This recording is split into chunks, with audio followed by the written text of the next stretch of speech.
Well, this week we're inviting you to jump on the Minnesota Lynx bandwagon. And why, you ask? Well, because the number one ranked team is in the playoffs again this year, and they're looking awesome. And even if you don't know a thing about the WNBA, basketball, or maybe you don't really care about this at all, the Lynx players themselves are just plain fun to follow. They really are a lot of fun. They're all over social media.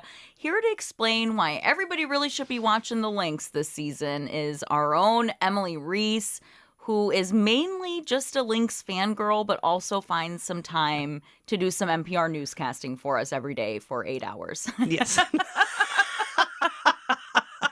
I squeeze it in. So fun to have you on talking about the Lynx, because you do our wonderful newscast, our world newscast every day during Minnesota Now.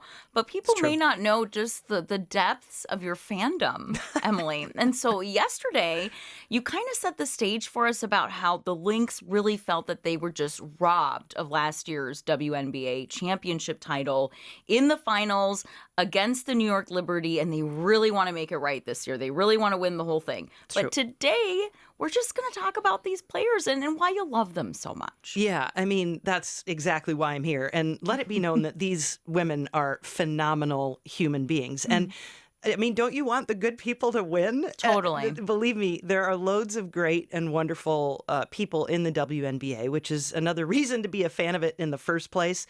And I have a suggestion for you, the Minnesota Lynx, because this is a team. No way. Funny you should mention.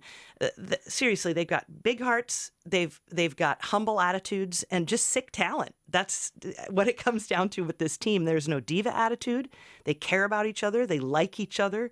They like their coaches, and the coaches like them. And that is, I would imagine, pretty much everybody's dream, to work in that kind of environment. And it just all has become a massive part of their success. Yeah, it's always tough when you have an image of an athlete or a musician or whoever, and you want them to be the best person ever, and then you kind of hear, oh, maybe they're actually kind of a dud. Yeah. But yeah, everybody seems to have great things to say about these players, but there are a lot of stars too, right? I mean, people are kind of bringing their own thing to the table, but who are kind of some of the bigger standouts? Yeah, let's talk about kind of the main 5 starters. Those people can rotate in and out depending on several factors, but usually, there's 5 players on the court, and you got to decide who's going to be out there first. So the starters, if someone's injured or something, depending on who's coming, they might want to match different players to different people.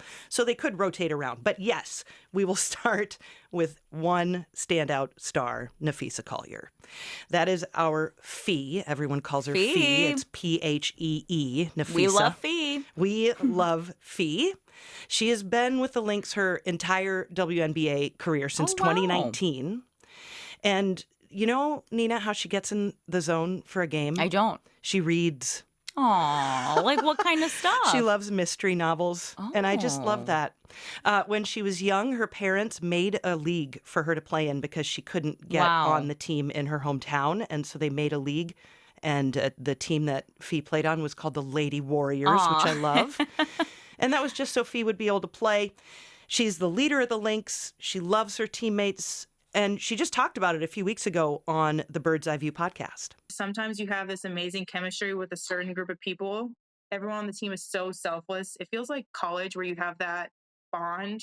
And we were just having a great time off the court, and it manifested on the court. So it was kind of cool to see that blossom like last year. She is an absolute force of nature, Fee, because keep this in the back of your mind, that she is one of the best players in the WNBA, if not the second best. That takes a ridiculous amount of skill. But on top of that, she and her husband have a daughter, and she co-founded a new basketball league called Unrivaled, which gives these WNBA players a place to play together and compete in the off-season instead of leaving the country and playing in European or other leagues overseas. So yes, Fee started her own league of teams, just like her parents, which is so cool to me, all while being literally one of the best female basketball players in the world, for real.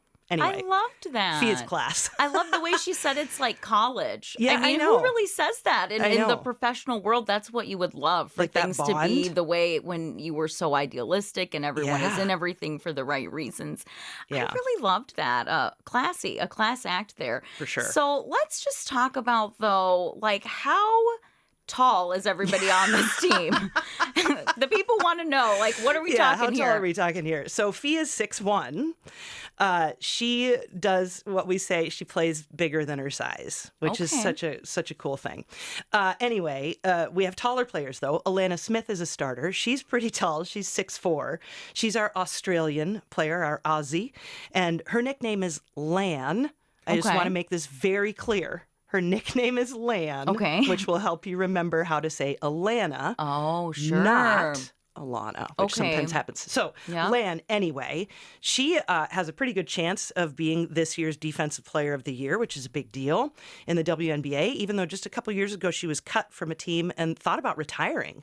But Fee was quite instrumental in getting Lan to come play on the team. Now, the rest is history because she's phenomenal. She's just really broken out of her shell.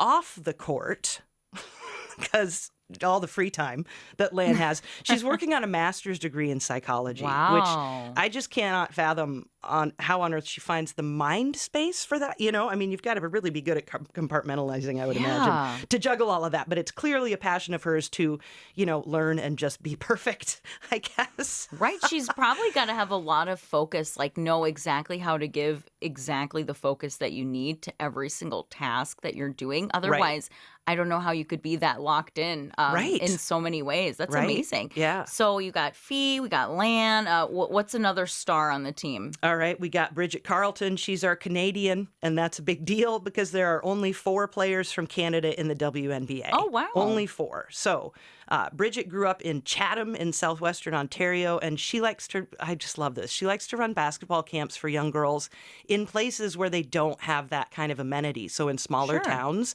She also has this knack, Nina, of like sinking these last minute super important shots, which is really nice. Great. So here is BC at the beginning of the season. She was being interviewed by her teammate, Natisha Heidemann. Bridget, Natisha Heidemann from the Minnesota Lynx. What are you most looking forward to this season besides potentially winning a championship? Like, what are you just most excited for and looking forward to? I'm really excited to play again with Natisha Heidemann. I've missed her so much. It was a long off season without her, but I'm really, really excited to be back on the court with her and all my other teammates. And just a follow-up question for that. What do you love most about Natisha Heidemann? Oh, there's so many things. It's just hard to name one. She sounds amazing. Yes, she's really cool. Thank you so much, Bridget. So I'm getting a vibe that nicknames are pretty important here. I thought you were just calling her BC, but does everybody call her BC? Yeah. She mostly goes by BC, but I'm making a push here to call her Canadian Cash for a couple of reasons. CC. Now, first of all, they love her in Canada because, she does make up 25% of all Canadian players in the WNBA. And also Canadian Cash just because she's just such a solid piece of the offense and defense, and you can count on her. Now, I'm not advocating they call her that on the court, but I think off the court we should call her Canadian Cash. So did you coin that? I did, yeah. I don't know. I mean, yes. We'll see. We'll see if it takes off after our analysis here. What about, tell me about Kayla McBride. Yeah, Kayla McBride. K-Mac. K-Mac. There you go. Yep, or McBuckets is another good one for her, McBuckets, which I love. And she is just outstanding she's a really great three-point. Yeah, buckets like shooting buckets. Got it. Yeah, she's great from the three-point line. She loves the Twin Cities. She loves the food scene here. I agree. That's what I thought of when you said buckets, actually. Oh, yeah. I was like, food. I guess we're not talking about buckets of food. Yeah, well, but anyway, go on. I'm glad you're educating me here. Exactly. She loves Pizza Luce. Also agree. She loves a dripping root in Longfellow. Yes, I agree. Her favorite way to spend Christmas Day is to wake up, eat a bunch of cinnamon rolls, go back to bed, and then wake up and watch the NBA. Only Men's cinnamon basketball all rolls. day. Very I guess. important. I No guess other so. foods. And then I know I heard her at some point talking about how she's a good sleeper and she loves a good nap. So we are kindred spirits for sure. She and I, we're basically sisters. I love that. All right, Yeah. so we did 4 players, and Yeah. we need the fifth starter here, right? Yes, indeed. And that is the fiery, gregarious, personable Courtney Williams. She goes by Court, and she honestly, I just love watching her play basketball. She's very graceful. You know, she just has an amazing vertical leap. She can jump really high, and she just looks amazing when she plays. And she has blown up over the summer because she's been doing a lot of streaming with her best friend, Natisha Heidemann, who keeps coming up. Yeah. And they call themselves the Stud Buds. The Stud Buds. Stud Buds, Love yes, it. yes. We'll get to more of the Stud Buds tomorrow, but what Court says about her teammates is that they're some of the coolest people that she's ever been around. And Court is, I mean, can I say Riz, Nina, or people, do we say Riz still? I really don't know. Okay, well, Probably not, but let's just say it. We've maybe moved on from We it. But, probably moved on. but that's her. She just oozes personality on and off the court, and she's funny. She's very, very funny. And she's just a big fan of her teammates, which is just very cool. Anybody else who's a standout to you? Yeah, well, let's just get in one quick. First of all, I want to shout out all of them. I wish I could. And, you know, that's not reasonable. But we will leave it with Natisha Heidemann, who's come up a couple of times. That's She's right. the other half of the Stud Buds. She goes by T, which helps you know how to say Natisha. And she and Court have been best friends for many years. She and Courtney Wow. Williams for like 7, 8, 9 years, something like that. Oh, So wow. we'll hear more about them tomorrow. But T, she's from Green Bay.